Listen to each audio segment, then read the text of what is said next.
Nice little skiff. Something for striped bass fishing or checking a herring net.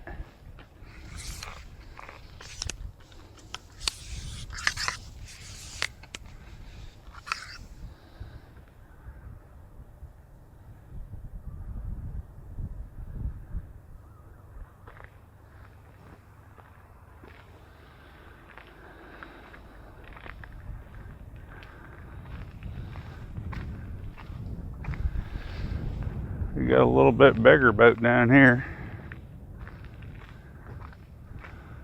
This one down here, this would be a lobster boat.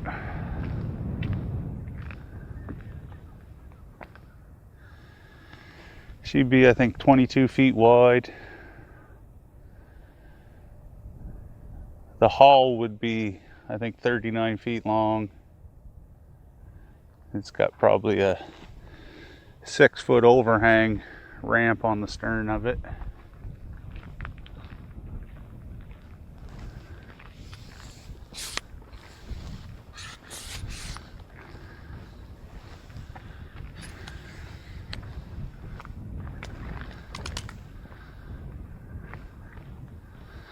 Second nature.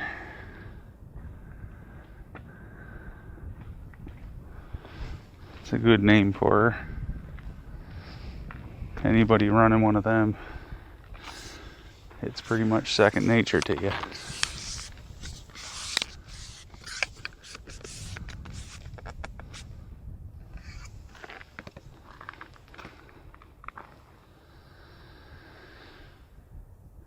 She's a pretty boat.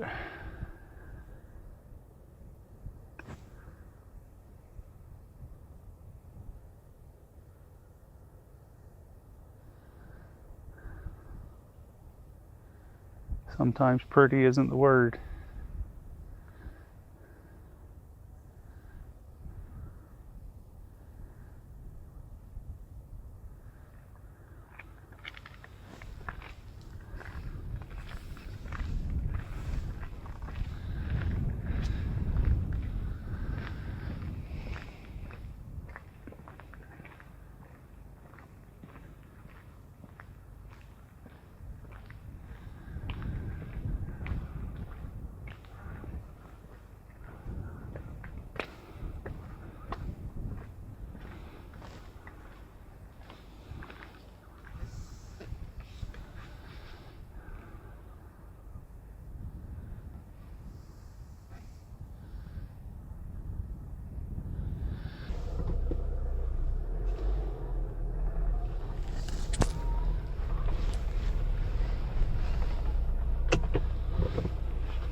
The sun is definitely trying to shine. It's trying to poke out through. That blue sky's been following me down all the way from Bridgetown.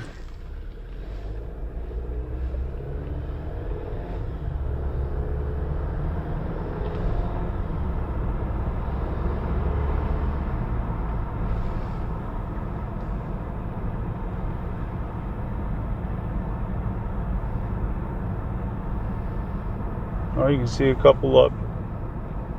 Excuse me. You can see a couple lobster boats out there.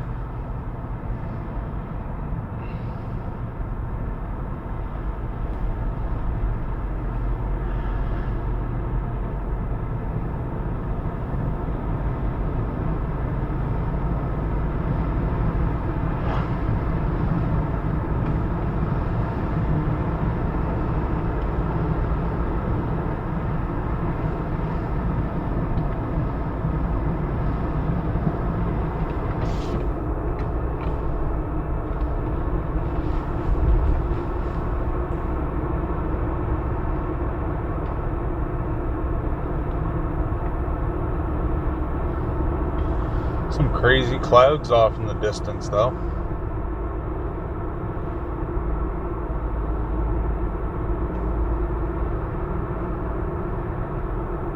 big fluffy, I think they're cumulus clouds. Don't quote me on that, but and then over top of them there's like a real stretched out skim of like overcast.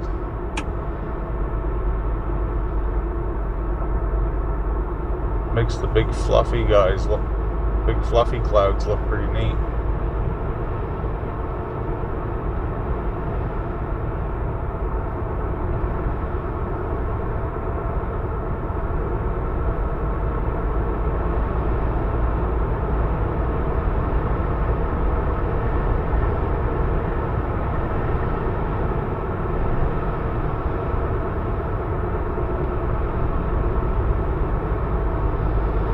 It won't be long now before there'll be some buds on the trees and some tulips coming up out of the ground. I already got quite a few buds coming up through my garden there, little first signs of growth of the spring. And I was kind of happy to see it because some of it was stuff that I bought last year and planted to replace stuff that just kind of wouldn't take. My flower garden there in front of my house on both sides of my door, it's not very old. It's only, I think, probably 5 or 6 years old. Maybe a little, maybe might be 7, but in a couple spots it's been rather difficult to get stuff to actually take hold. We get a lot of morning sun and into the early afternoon, but we've got a rather large tree in the front yard as well that casts a bit of shadow.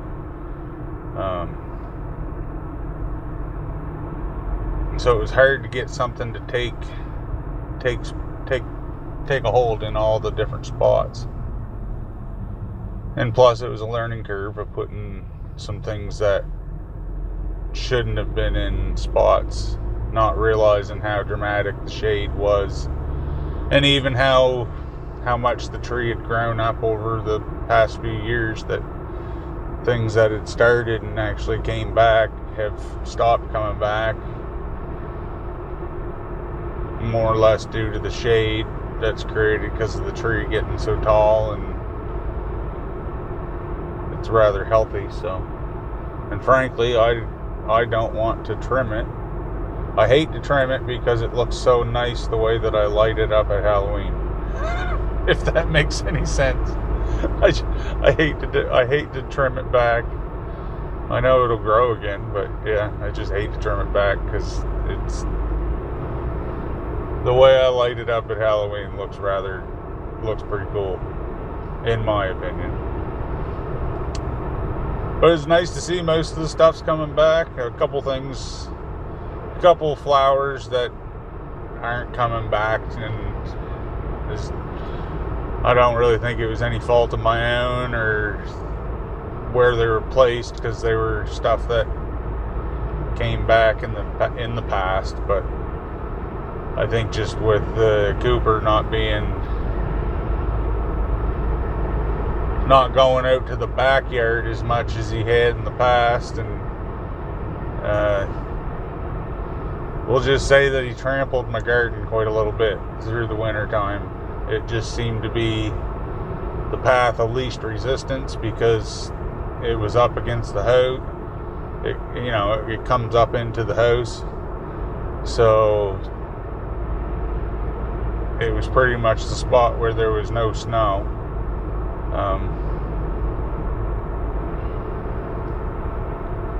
So yeah, there's a couple plants that got kind of just the pattern of how he walked through there. They just got trampled down over and over and over, and he's actually pushed one of them where the plant used to be is kind of a big stomp hole from where he's just walked there enough that he's pushed the plant down into its soil. But I'll forgive him for this year. I'll just tell people that I didn't really like that plant to begin with.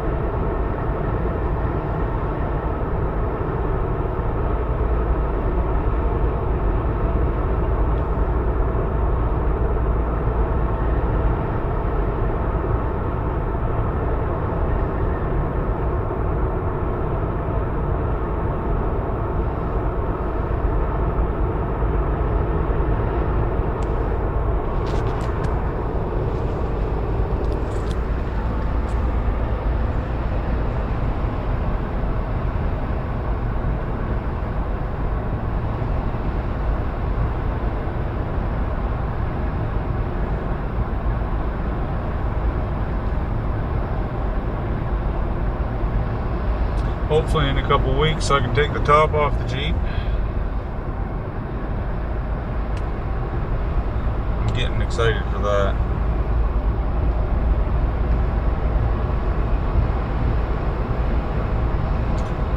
Take the top off the Jeep and then drive around in flannel all day because it's too cold.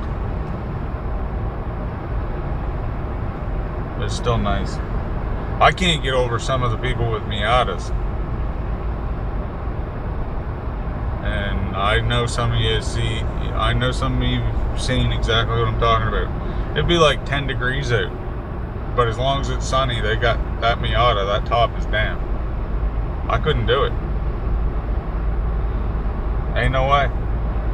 I know they're more aerodynamic than a Jeep, but my goodness, my Jeep, it billows so much air, and like when you got the top down on this, it's like you're in 30-mile-an-hour winds from all directions, because the Jeeps are just so, it's like shoving a brick down the highway. There's not one bit of them that's aerodynamic.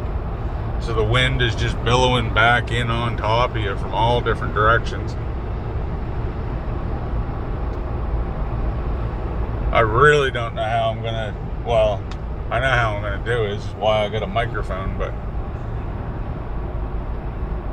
without the microphone, there'd be no way to do like a driving and talking, like a driving vlog or anything like that. There'd be no way to do a video like this where I'm just driving and kind of shooting the proverbial whatever with you.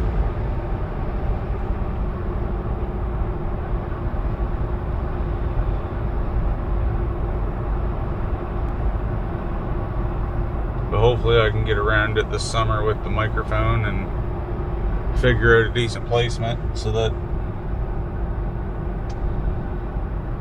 the way the camera works and stuff on top of the Jeep and being able to span 360 degrees and all that stuff, like just right there, like being able to grab that lighthouse and put it in tracking and like keep it in frame all the way through. Normally, like somebody driving their vehicle and trying to do that, you'd either have to have a passenger or be crazy enough to just not care about anybody else on the road, because you'd have to be focused on it in order to get the shot.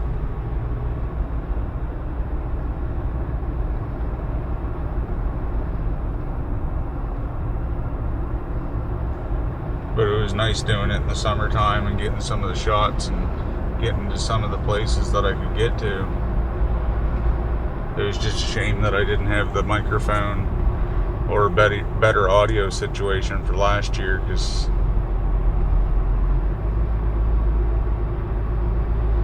it makes it hard when you're trying to dub music over top of it to drown out a bad audio setup.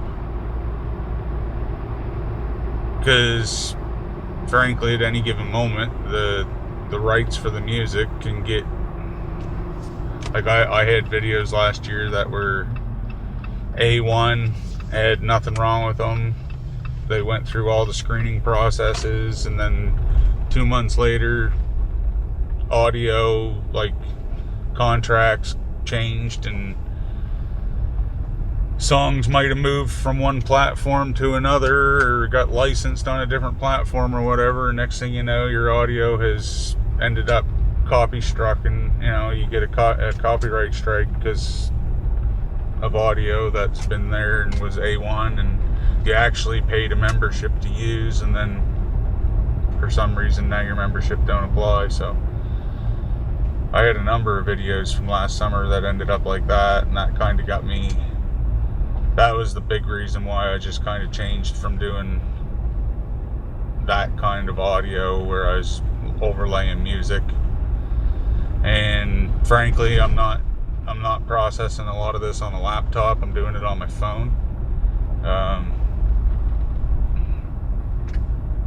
So it makes it like it's next to impossible for me to work within YouTube and do any kind of audio overlay there.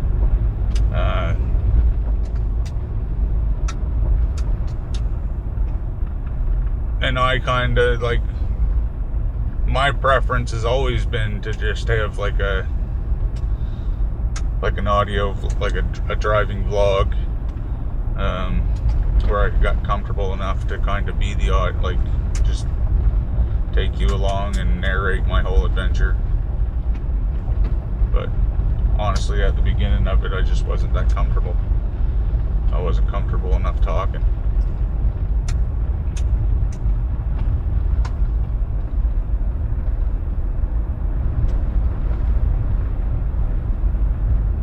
And I think now I've just realized that there's going to be people that get me, there's going to be people that enjoy this, and there's going to be people that aren't. And the only thing I can do is try to make it as seamless, like the best viewing experience that I can, given my circumstances. And I think for me, getting a microphone made far more sense than spending a few $1,000s on a laptop. Because the reality is, with the 360 camera, you got to be able to have a good processor, and the processor that's in my phone is pretty much the same that would be in a laptop that I would have got for my choosing. So it's kind of making do with one. Make do with what you got, right? But hopefully we can figure something out for the summertime to get some better audio with the roof off, because I'll tell you, I don't want to drive around all summer with the roof on. That's just facts. Porcupine.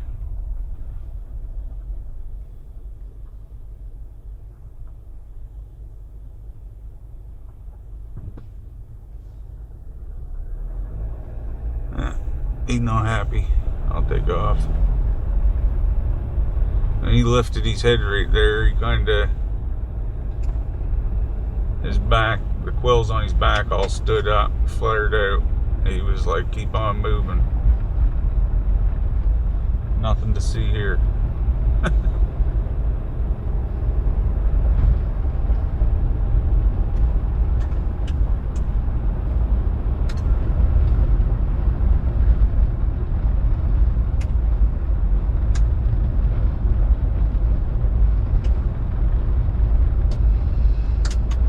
It'll be interesting to see what happens with the lobster season this summer, the way that it started out. In years past, when it's held off like this because of the, the cold and whatnot, it's almost like they're built. It's almost like it's almost like letting them, like they just get let loose all at once. But it could also create like a different migration change, or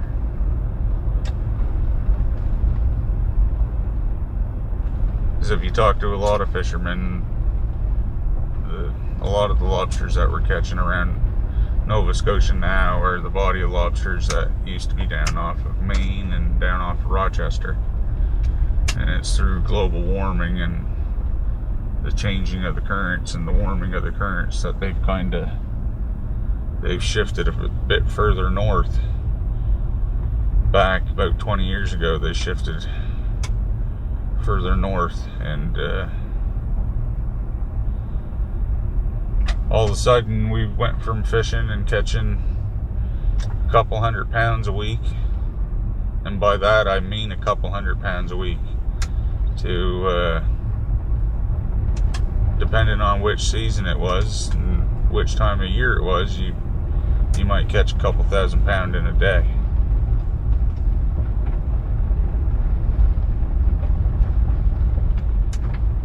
So it might be interesting to watch some of this, because this year is going to be one of those weird weather years. You got your El Nino, and then I believe this year and partially of last year is one of those La Nina. And that can be known to reset and change a lot of the Gulf streams around that are responsible for your thermal currents through a lot of the main portions of the oceans and create a lot of your currents.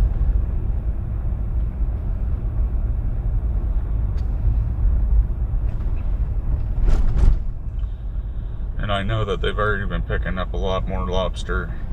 They've had the same kind of situation and been happening in Newfoundland over the past 3 years that we had happened 20 years ago, when I first kind of made the decision that I wasn't going to follow law, that I was going to,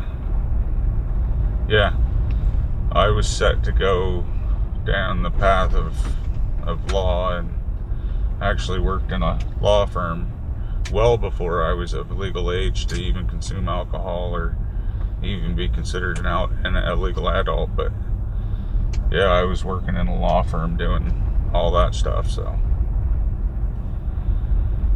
you can, if that puts into perspective how big the boom was of 1 year they were not here, and the next year we had lobster here, that I changed my path and said, I can do that, and I can take cases home with me and have all the stress and this and that, or I can choose a different path. And being from a family of fishing's been in my blood on both sides of my family. So it just kind of felt like home to be out there. It felt like that's where I was supposed to be, but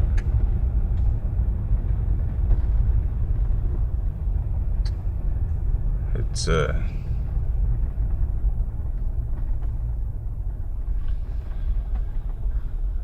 turned into a love-hate relationship.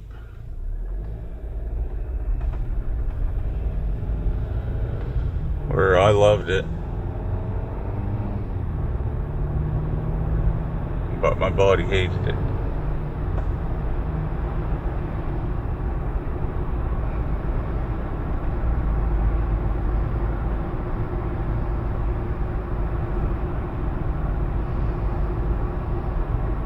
And I think that's why, until the day I'm not on this planet no more, you'll probably find me anytime somewhere's around a wharf, somewhere's around a body of water, somewhere's checking a little bit longer, checking out a fishing boat. Just, I don't know. It's always kind of there, I think, now. It'll always be there.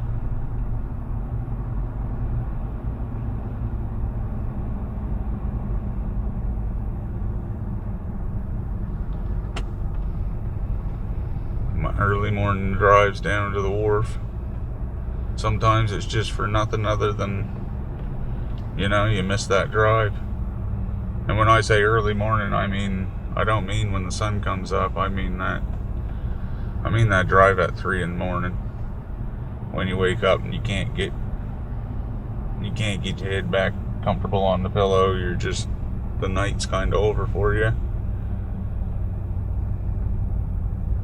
And for me, sometimes that's when I like to take the... I don't know, there was always something nice about that drive at 3 in the morning when nobody was out. Nobody else was on the road. Nobody else was around.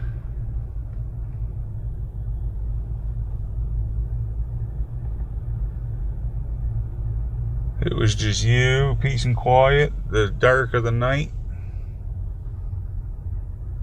and headed to the Bay of Fundy, where she was going to be even darker. Oddly, there's just something that I miss about that.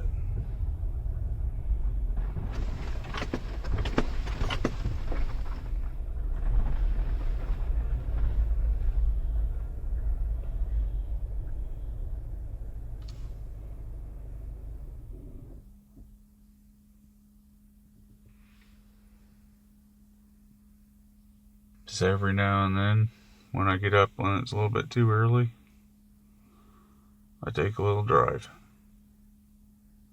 One that I don't usually get to take anymore.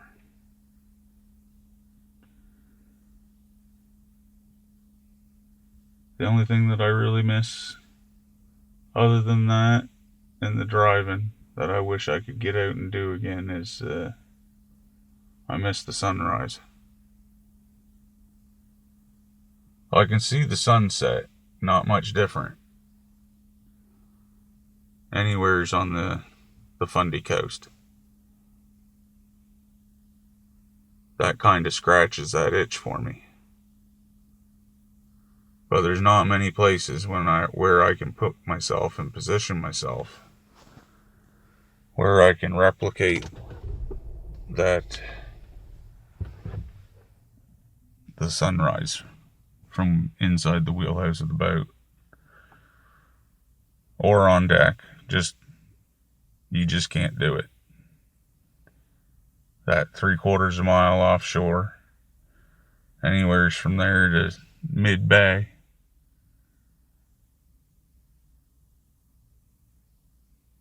I miss those sunrises. I took lots of pictures whenever I could. But yeah, I'd take one of them again.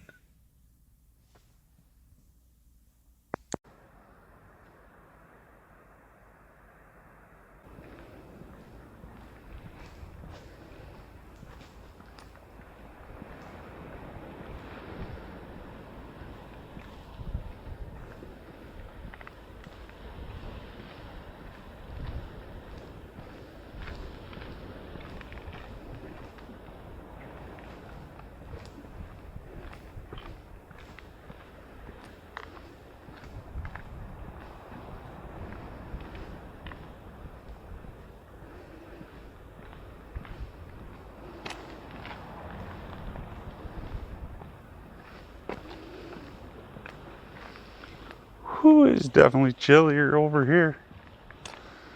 It's like 13 degrees in Annapolis Valley. It's probably 10 or 9 here, which may not seem like a big dramatic difference. But let me tell you, I got shorts on right now.